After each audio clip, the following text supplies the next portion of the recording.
L'option intégrée de Google Sites vous permet d'ajouter soit une page web ou un outil, donc par exemple quelque chose que vous avez créé dans Genially, dans Canva ou autre, et d'y intégrer le code HTML. Ne vous inquiétez pas, on n'a pas besoin d'apprendre à coder ou de connaître le HTML, il suffit de copier, coller le code. Donc, à partir d'une URL, ce qu'on fait, c'est qu'on vient sélectionner l'adresse du site web en question et on copie tout simplement à partir de l'URL ici.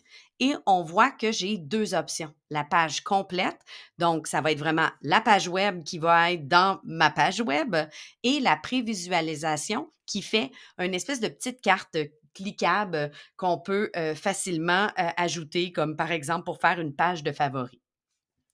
Il est à noter que parfois, l'intégration n'est pas permise sur un site.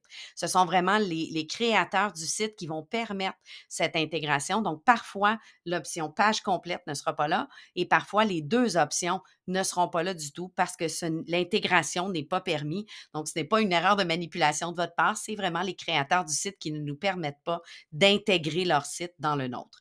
À savoir aussi que chaque intégration va ralentir un peu notre site parce qu'il doit parler de l'autre côté à l'autre outil. Donc, chaque fois qu'on intègre, il faut penser, si j'ai mis 18 intégrations sur la page, ça se peut que ma page soit très lente à ouvrir.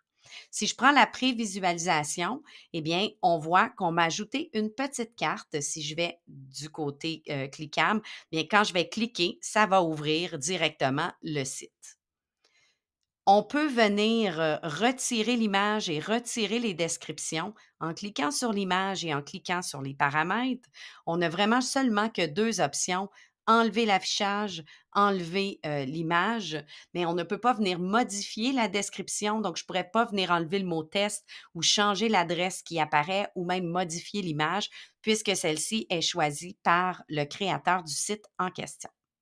D'autres outils vous permettent l'intégration. C'est le cas, par exemple, de Genially, qui vous permet d'aller chercher dans l'option souvent partager, mais soyez à l'affût du petit icône qu'il y a ici, ces deux petites braquettes avec une barre oblique. Des fois, il n'y a pas la barre oblique qui va vous dire insérer, intégrer, code d'intégration.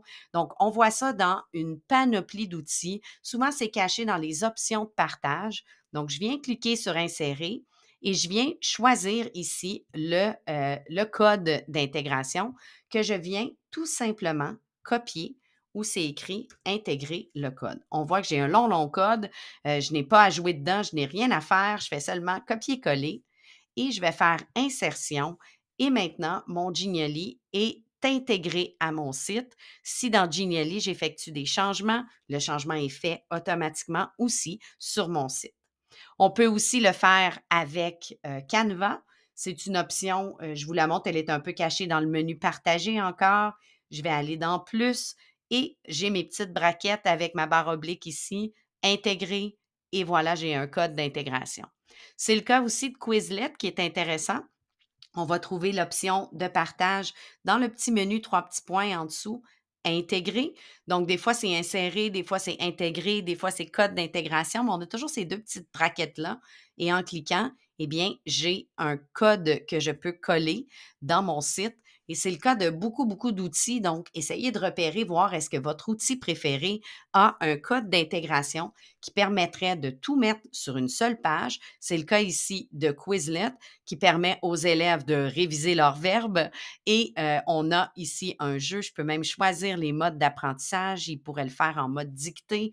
Donc, beaucoup, beaucoup d'outils ont ces options d'intégration et peuvent s'ajouter rapidement et facilement à un Google Site.